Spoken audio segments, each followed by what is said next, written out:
د نبی علیہ السلام سنت چې کوم دي د عمل لپاره دي خدایا لره چې احادیث د عمل لپاره نه ټول دي کې کافي فرق دی ډېر خلک بده کې خزا کېږي او ډېر خلک بده لارو کې فرقواریت لارې جوړي یو سنت یو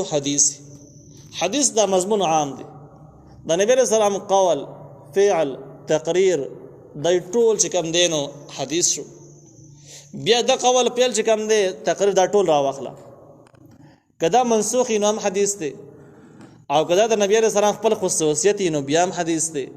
او کدا د امت نو وسنه بهاري نو بیا هم حدیث دی لکه مثال به دا ور باندې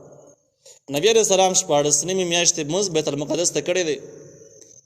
او په دې شپاړسنیمې میاشتو نه بعد بیا قبله بدله شوه خانه کعبه قبله وګرځېدله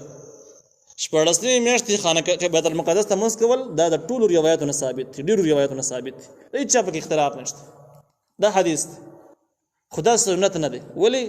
ځکه دا آخري عمره پورې په دې باندې نبی علیہ السلام همیشوالی ونه کړو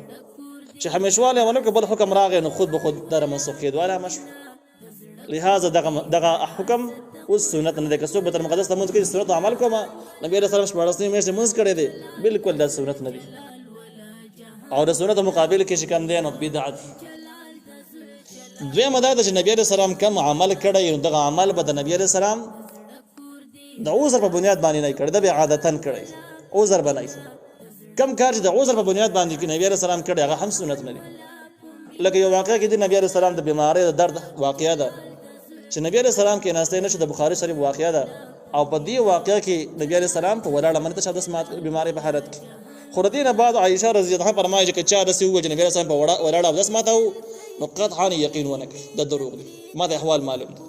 دا ځوان روایت چې راجمه کې حاصل دا چې نبی علیہ السلام دغه عذر نه علاوه چرته هم په ولاړه د سمات کړي نه د سنت نه دا عذرانو دا مجبوری و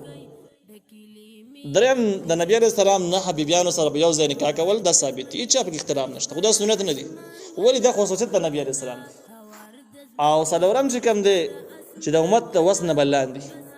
اوس احادیث په دې چې هغه کې نبی علیہ السلام یو عمل ثابت دي خو د امت د وسنه بهري لکه د معراج په واقعه کې نبی علیہ السلام دوه اسمانونو نه بر لاړ معراج مشهور واقعه ده سورۃ اسراء کې براش دا د معراج واقعه متواتر روایتو سره ثابت ده نبی علیہ السلام د وو اسمانونو نه برتلې ده خو زمونږ د پاره سنت نه ده ولی موږ خو د ځمکې یو پټ وته دلې نشو دا خو زمونږ د وس خبره نه ده اوس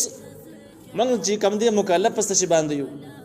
مکلف موږ په سنت باندې سنت ته ویل کیږي چې نبی علیہ السلام کم کار کړی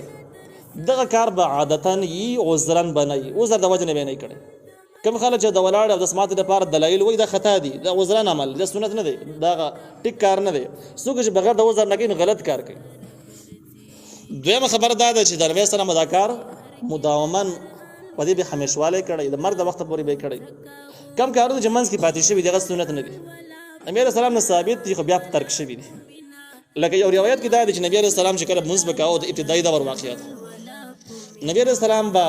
په ټول حالات انتقالات کې رفع الیدین کول رکوع کې راکته کېدو کې رفع الیدین وکړل بیا به جنیق شو به کړل سجدې ته بلاړ رفع الیدین به وکړل د سجدې نه راپورته شو بیا رفع الیدین وکړل دا روایت ډیر متواتر روایت کې ثابت بیا دغه نورستا د عبد الله ابن عمر رضی الله عنه روایت کې دي چې نبی علیہ السلام ما ولید د عمل نه دی بل سیدو کې رفع الیدین نه دی کړی نو معلومه کې دا چې پری خو دی چې پری خو د وس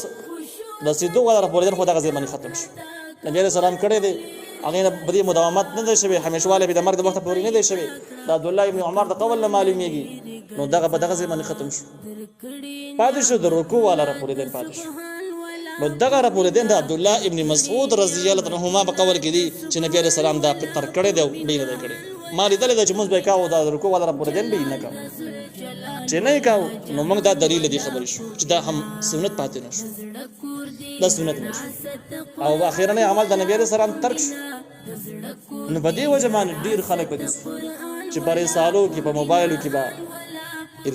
الفاظ براوړ د عربی الفاظ وګور دا د نبی علیہ السلام حدیث ته په دې ذکر کړي نو حدیث به خدا په سنت نه چې کړه د سنت والے معلوم شي سنت والے سلور شرایط اعلی ودا قابل حجت قابل عمل ګرځي او ذکر دا سلور شرایط په کې موجود نه نو دغه روایت به قابل عمل ګرځیدل نشي